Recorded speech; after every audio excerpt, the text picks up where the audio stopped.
Endless Sports. Now we go from football to football. We are in the teeth now of the high school soccer season. League play is really going to ramp up now in the month of January. Joining us live on the show right now, he's the head coach of the Arlington Lions. The boys' side is the great Kevin Watson. Coach, like the sun rising in the east, man, I can always count on the Arlington boys soccer team always being one of the top programs in the area. You guys are 12-0 right now. What have you liked about this great start this season to the Lions? Oh man, that's $1 million question. I mean, look, we have the roster we had last year was young, so we got everybody back. So that helps things, in regards to the preparation process. But the group for me, they're really just buying in. They bought in early in our preseason. We got some great leadership both from the senior and junior class, and I think we have a group that, overall, is buying into our culture. We kind of went with this theme of, tomorrow's never promised. That's kind of been something we've been preaching since day one, since we, stepped on campus.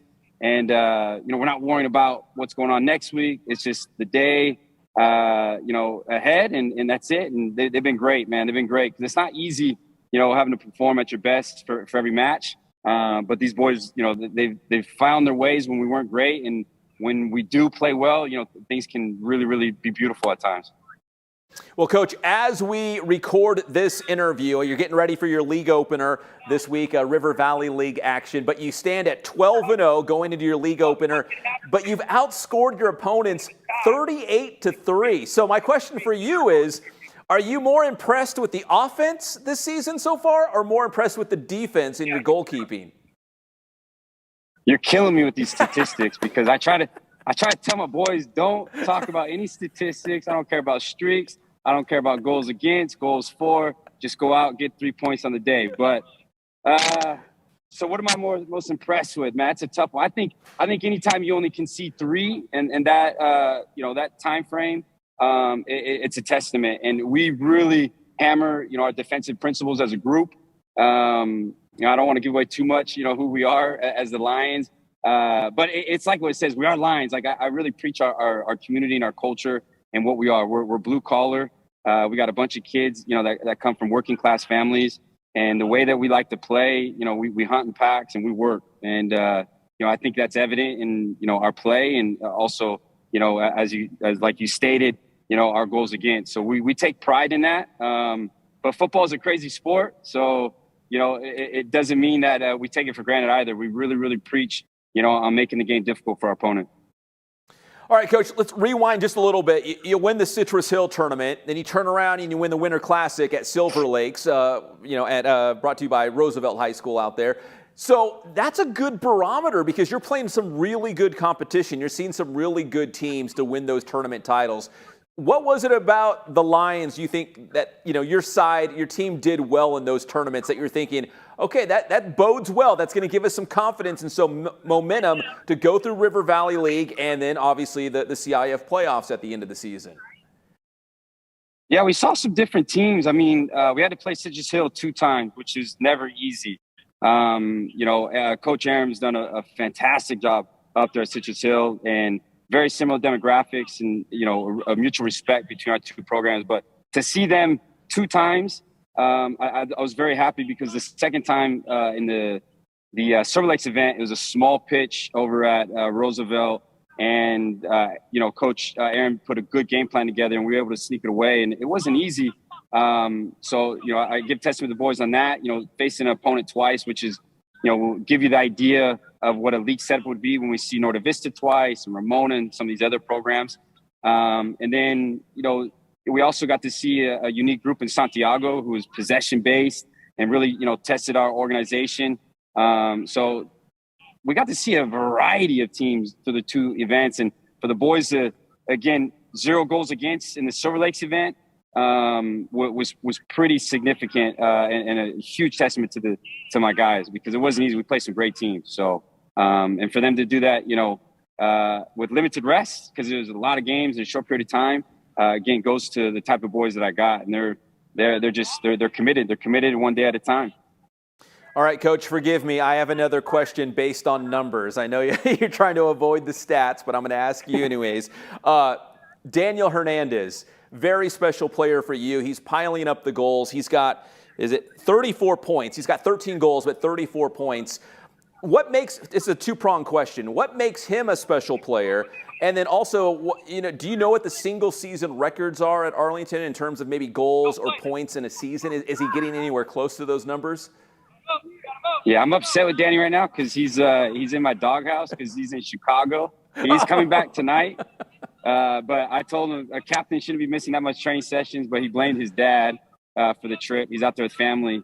But yes, Danny is a very, very unique player. He's committed to CBU, which I'm really happy for because that's my alma mater. And that's where I played.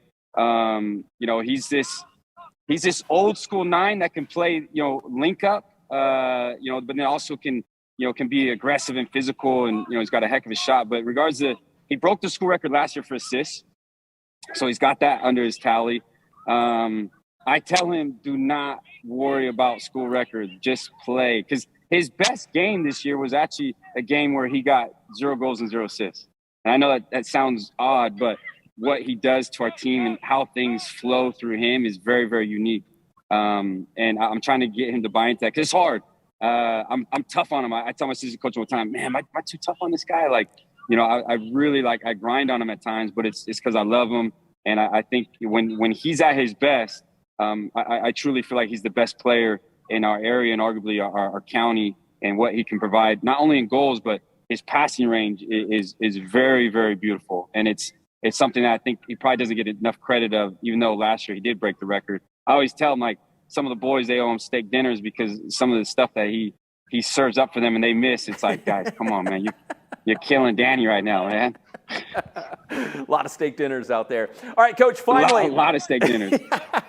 But, okay, finally, Coach, my last question for you is, in 2019, you guys are CIF Southern Section Division II champions, which I feel like it was just like last season or maybe 2 years ago, but now it's several seasons ago.